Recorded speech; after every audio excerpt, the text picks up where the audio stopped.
the Shire, a happy haven for the hobbits of Middle-earth and a realm of peace. A blissful place where nature exists in its most untainted form. And the last thing one can imagine is this beautiful place up in flames. But to their immense shock and confusion, that was precisely what the heroes of the War of the Ring witnessed upon returning home. Eventually, the four hobbits, who had helped vanquish the Dark Lord Sauron, reached the Shire in wide-eyed horror. Their sadness was beyond words because their beloved home was in the grips of devastation. Its vibrant beauty was transformed into a heap of cinders and ashes. Just when they thought all the pains of war were behind them, they were confronted with this new challenge. Since Sauron was gone, how could this have happened? Middle-earth was supposed to be safe. There was supposed to be joy everywhere. The hobbits had proudly seen to that. But then, who was behind this disaster?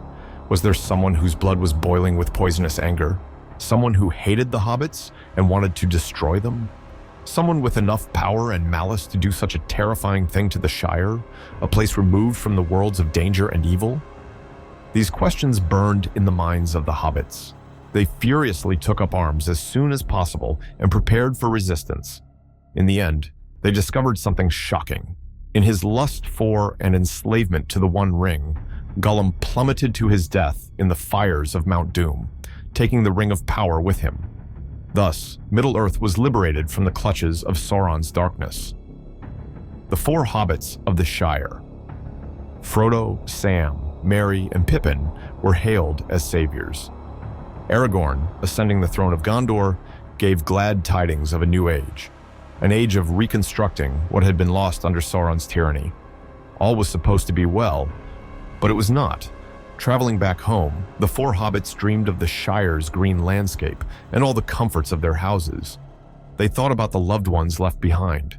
However, instead of all this, they found ruin and destruction. The trees were chopped down, and the pure nature of the Shire, with its colors and scents, was polluted and corrupted. With thumping hearts, the hobbits saw their beloved home transformed into something, in the words of Samwise Gamgee, worse than Mordor. But the signs were there all along. There had been indications all along. Once the return journey began, the hobbits and company took their sweet time on the road. They feasted and rested at all the stops, celebrating their victory. That was until they arrived at the fortress of Isengard. Saruman the White had been breeding an army of deadly and ferocious orcs at Isengard during the war. They were servants to Sauron and created as tools of war against Rohan. In their arrogance and limitless cruelty, the orcs chopped down trees from the nearby forests. They used the wood as fuel for the machinery in Isengard. So, this brought the orcs into conflict with the Ents of the forest. Ents, the giant tree people of Middle-earth, ultimately became Saruman's downfall. Alongside Merry and Pippin, the Ents marched on Isengard and sieged the fortress in the absence of the orcs, who were waging war against the armies of Rohan at Helm's Deep. Upon the arrival of the resurrected Gandalf, now white instead of gray, Saruman was overpowered and his staff was destroyed. The Ents then imprisoned him, depriving Sauron of his most powerful ally. The scheming Wormtongue was also held as a prisoner by the Ents at Orthanc, and there they remained, withering away like a plant without water. As the War of the Ring continued raging, Saruman became weaker and weaker, a former shell of his powerful and glorious self. But a fire raged in his chest, in the darkness of his prison cell, the fire of vengeance. As his body weakened, his resolve and spite heightened. Saruman schemed to exact revenge on those who had brought him down, but how could he do that when he was in a prison cell? Saruman, the greatest of the wizards, had been corrupted by the trappings of Sauron. He had been the former leader of the Astari, the Council of Wizards sent to Middle-earth to battle the evil of Sauron. But he betrayed his own and the people of Middle-earth for a share in the Dark Lord's power. Most notably, he betrayed and imprisoned Gandalf the Grey after he refused to join hands with him. Gandalf, who later escaped with the help of the giant eagles. In the darkness and loneliness of Saruman's prison cell, an evil bitterness bubbled in the cauldron of his mind. But despite his weakening body, Saruman's mind was alive. its scheming capabilities perfectly functional. Treebeard, the chief of the Ents, took it upon his wooden shoulders to stand guard over Saruman. Once Isengard was rid of the vile orcs and the instruments, the machinery to bring them into being, it remained to keep Saruman imprisoned. The Ents knew that doing so was crucial. However, Treebeard's nature and Saruman's silver tongue clicked together to change things. The Ents, in their history, had never been quarrelsome creatures. They did not engage in battle, even when it was a matter of self-defense. It was in their nature to love peace. They were averse to all things violent and hateful. This was the reason why they had not been seen as a threat by Saruman or his orc servants. They had plundered their home, the forests, for wood without considering any retaliation from the forest dwellers. Hence, Treebeard had a kind, forgiving, and generous soul. Deep down in his soul, Treebeard disapproved of Saruman's imprisonment.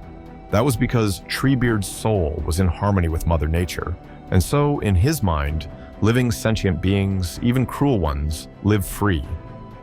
So, an imprisoned being, even an evil one like Saruman, had Treebeard's sympathies. Saruman's cunning mind sensed this weakness as he persuaded Treebeard to let him go. Finally, Saruman's silver tongue and Treebeard's dislike of imprisonment welded together to secure his freedom. Wormtongue was freed, alongside the evil wizard, as the two set out through Middle-earth. Incidentally, the pair ran into the returning company of the hobbits, but nothing transpired as Saruman and Wormtongue set out for the Shire after exchanging words of futile attempts to sway the other. Although they had stooped to as low as begging during their challenging journey, Saruman's spirit endured. He was fueled by the desire for vengeance, which imparted power and strength to him when they reached the Shire. Saruman quickly took control of the Shire by relying heavily on Wormtongue and the spies and associates he soon won over. He transformed the Shire into a replica of his evil setup in Isengard. And so, the pure nature of the Shire's colors and scents was polluted. It was like a majestic palace reduced to ashes and cinders. Upon arriving in the Shire, Frodo, Sam, Merry, and Pippin were welcomed by these horrifying sights. And who could be behind all this but Saruman, the White? The hints of trouble started popping up as the hobbits neared home. They stopped at Prancing Pony, the inn where they had met Aragorn, and Frodo had worn the ring for the first time. The innkeeper gave them disturbing news.